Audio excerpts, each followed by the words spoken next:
Hey guys, welcome back to the channel. Got another deck profile for you guys today. This time it's on my Salamangreats. This time for the April 2019 format. I really don't think this deck's going to get hit on the next ban list, honestly, just because it's still a relatively new deck. And honestly, I really feel like this deck is fair. It's not like degenerate like Danger Thunder is, or Danger Orcus, or Nightmare Orcus, or whatever you like to call it. So I feel like, yeah, I think this deck is just primarily fair, and honestly, there's going to be other decks coming out soon. They could end up being better than Salamangreat. Well, anyway, I decided to go back, change a few things, especially because I found a new strategy that really works very well. And I kind of modified my deck to where, like, I still generally want to go first, but I have a backup plan if I'm forced to go second in case if I lose a die roll or something. And changed out my side options too. So hopefully you guys will enjoy this, and let's go ahead and get started. Alright, so starting off with the Salamangreat package, you're going to be playing 3 Gazelle, of course. This is your 1-card combo, ditches everything you need. Monster spells or traps, as long as they're Salamangreats. Next up, 3 Spinny. You mostly use him for his graveyard effect. It's a free summon if he's in your grave. Go into Mirage Daily together with Gazelle and bypass his banishment effect. His hand effect rarely comes up, but it's there when you really need it. But, yeah. 2 Foxy. I don't like to play it at 3. I think 3 is too much. I think 2 is just fine because it helps you get around floodgates, but every now and then you do want to normal summon this guy to get your Pot of Duality effect, and just link him out to trigger off Gazelle's free summoning ability too. For the 1-ofs, playing 1 Foul. Whenever a Salamangreat is summoned, you get to summon for free, so it's a good way to chain block cards like Balinx, Gazelle, Foxy. You know, it's just a really good card, and it also locks down back row, and apparently it's not once per turn, so really great card. Falco, recycle, just lets you reset any Salamangreat spell or trap. Also, you can bounce back 1 Salamangreat card you control back to your hand only. Do not target any of your extra deck cards. But you can only use one of each of its effects once per turn. Or not one of each of its effects. You can only choose one of its effects once per turn. Same thing with Foxy, so it sucks that you can't use both effects in the same turn. It would have been really cool, but it is what it is. 1 Jack Jaguar recycles everything you need, and also does piercing damage, so he's pretty busted in his own right. Next, 1 Salamangreat Mirror. The reason I decided to bring this out is because a lot of people are already now well aware about Lady Debug's flaw. Like, if you Ghost Ogre that card, yeah, you get your search off, but you lost your normal summon and you pretty much lost your entire turn. But if you search out with Mirror, if you search out your Mirror with Lady Debug, you basically can still go on and keep moving on with your turn, so that way you can still pull off something. And Mirrors, like, if it's added to your hand, it's a free summon, and if it is already in your hand, it lets you basically discard any of your bricks, and just you can still summon it for free. So, like, Mirror will always be like a good combo backup piece that you'll need. So definitely run that at least at 1. So, and that's pretty much it for the Salamangreat package. Now for the side package, playing Lady Debug again, back at 3. And for those wondering what happened to my Flame Bufferlo, don't worry, I still technically run him in my side deck. And I'll explain why. But first, going off Lady Debug. Great card going first. It's going to be one of your best normal summons, because it searches out anything that's Cyber. So that's as long as it's level 3 or below, and Salamangreats are Cyber's monsters. And they're all primarily level 3s. So Lady Debug, and plus it's level 4, so it helps you get into Abyss Dweller as well. But the reason for Lady Debug is because, like I said, it's a good starter piece. It just helps you enable so much. So you definitely want to run it. Next up, 2 copies of Psychic Wielder. This is my combo piece extender. I don't want to play the Reclusia because Reclusia does require a specific condition where you have to summon it to a Link Monster zone.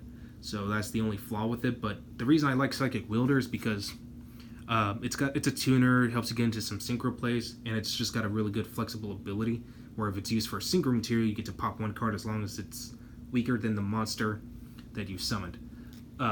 But yeah, definitely a great card, and it's a summon. It's a free summon as long as you control level 3 monster. So yeah. Moving on to hand traps, playing 3 Ash, 2 Ghost Ogres. Just bumped it down to 2 because I have a way to bring it out with emergency teleport. So that's why. So either way, I'm technically playing 3 Ghost Ogres, but in a way I'm not. But you kind of get the gist. But I had to make room for something else, which you'll see soon. 2 Effect Veiler, bumped it down to 2 as well.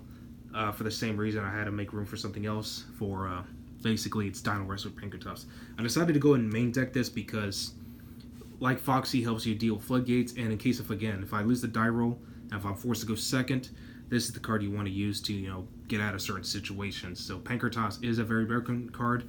In a way, he is technically his own. He is a form of a hand trap in his own right, so I feel like, yeah, Pankratops in the main isn't a bad idea. Plus, I don't have Thanos Dragon, obviously, so that's why I'd rather just run that. Alright, so moving on to spells. Playing 3 Circle. So Rhoda, 3 Called by the Grave. You don't want hand traps to hit you. For 1 of, it's got 1 Sanctuary. You only ever need 1 because you can protect it. 1 Will of the Salamangreat. 1 Fusion of Fire. So this is the card I meant that it's technically my 3rd Ghost Ogre Emergency Teleport, or my 3rd Psychic Wielder. Special summon 1 level 3 or lower Psychic monster from your hand or deck, but banish it when on the end phase.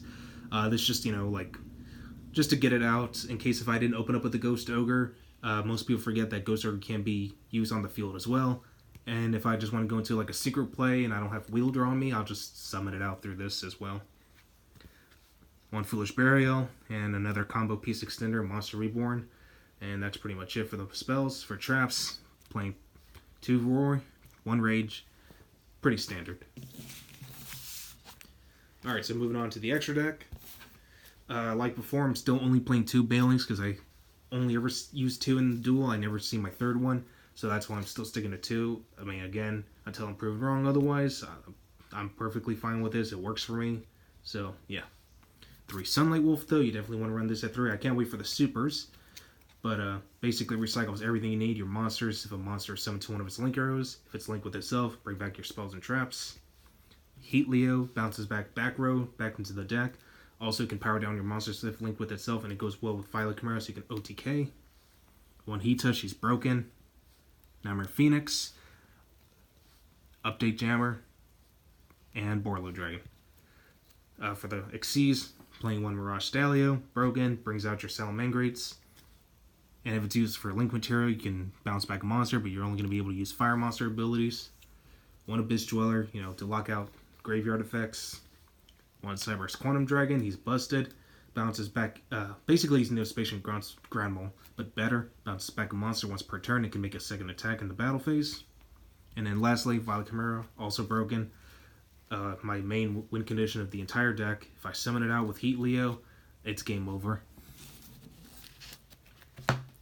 For the side deck, I'm playing 3 copies of Flame Bufferlo. So this is the reason I'm running him in the side deck. If I'm going first, Lady Debug's better. If you're going second, like if you decide on going second, Flame Bufferlo is going to be the better one to play because you get more value off of him when you're going second. And it just helps you chain block Bailings, or you can chain block them with Bailings. It really depends on the situation. 2 Sphere mode, only because not everyone's playing Danger Thunder Guard Dragon, but it is just really good against any Guard Dragon variant deck. Just that way, you can basically punish your opponent for summoning too many monsters. 2 Dogoran now because of Sky Strikers. They only usually just stay on 1 monster because they can't have monsters in the main monster zone. And just 1 Kaiju alone just shuts them down. But in order to do this, I had to bump down my Artifact Lancia to 2, but that's usually okay because not everyone's side deck's evenly matched. And Lancia was really just there to deal with evenly matched or just Thunder Dragon decks that, because they use banishment too. For any back row heavy strategy, Twin Twisters always standard. For the mirror match, Super Poly. And another back row heavy deck situation, Red Reboot like Draco, Guru Control, or Altergeist, or even another mirror match as well. So Red Reboot definitely comes in handy. Well, anyway, that's all I got for you guys today. Hope you guys enjoyed this, and I'll catch you guys again on the next video.